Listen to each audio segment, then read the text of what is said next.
আদরের ছাত্রী ছিল। অল্প বয়সে আমার ছাত্রীর জানাজা আমাকে পড়তে হবে, আমি এটা ভাবতে পারি নাই। ওনার মাগফিরাতের জন্য এবং কবর জান্নাতবাসী হোক, আল্লাহ তাআলার কাছে দোয়া করি। অবস্থা বেশি একটা ভালো না, 5% ইয়ে আছে, মানে যে কোনো সময় চলে যেতে পারে। তোমরা যদি দেখতে চাও তাহলে মানে চলে আসো। দেশবাসী সবাই আমার মেয়ের জন্য দোয়া করবেন।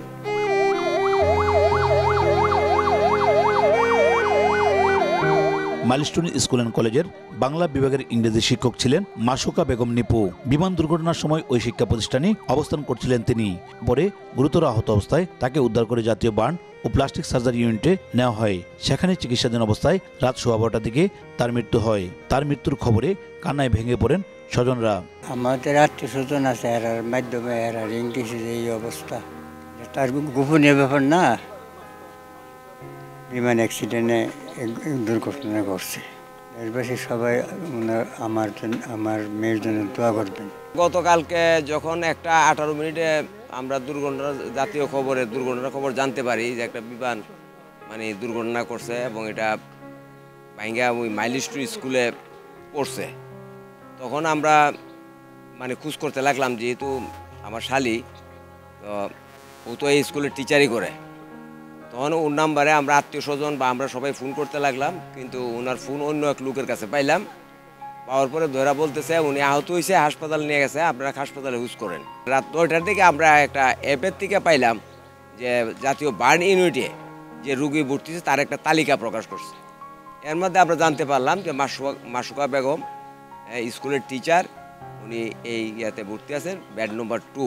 আমার এক খালাতো বোন ডাক্তার, ও আবার ইয়ে করেছে, এর মধ্যে খবর দিয়ে দিয়েছে যে অবস্থা বেশি একটা ভালো না, 5% ইয়ে আছে, মানে যে কোনো সময় চলে যেতে পারে। তোমরা যদি দেখতে চাও তাহলে মানে চলে আসো।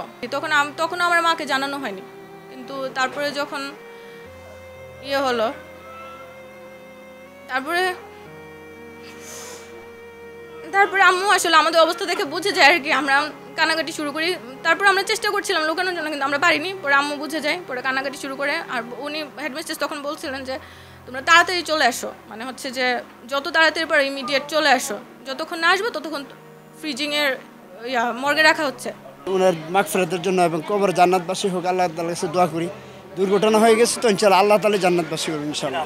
নিহত শিক্ষিকা মাসুকা বেগম নিপুর গ্রামের বাড়ি ব্রাহ্মণবাড়িয়া সদর উপজেলার চিলিকুট গ্রামে। তিনি চিলিকুট চৌধুরী বাড়ির সিদ্দিক আহমেদ চৌধুরীর কন্যা।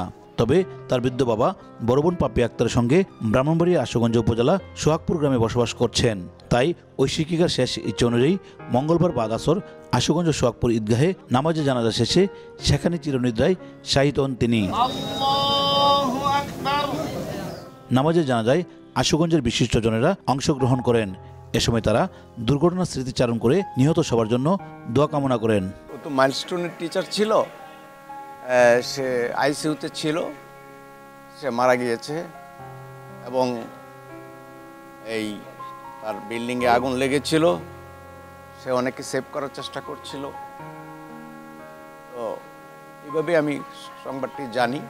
আদরের ছাত্রী ছিল, অল্প বয়সে আমার ছাত্রীর জানাজা আমাকে পড়তে হবে, আমি এটা ভাবতে পারি নাই। আমি খুব আবেগী হয়ে গেছি। আরো ছোট ছোট বাচ্চারা দুনিয়া থেকে চলে গেছে। এই আকস্মিক দুর্ঘটনা কেন ঘটলো? আমি যদিও সরকারি কর্মকর্তা, তবু সরকারের কাছে আমি তদন্ত দাবি করছি যে একটি জনবহুল এলাকায় কেন প্রশিক্ষণ বিমান উড়বে? আমাদের বাংলাদেশে কি আর জায়গা নেই? প্রশিক্ষণ বিমান অন্য জায়গায় কি উঠতে পারতো না? পরিবারের 2 বোন 1 ভাইয়ের মধ্যে শিক্ষিকা মাসুকা বেগম নিপু ছিলেন সবার ছোট। ব্যক্তিগত জীবনে তিনি ছিলেন অবিবাহিত। উজ্জ্বল চক্রবর্তী, সময় সংবাদ, ব্রাহ্মণবাড়িয়া।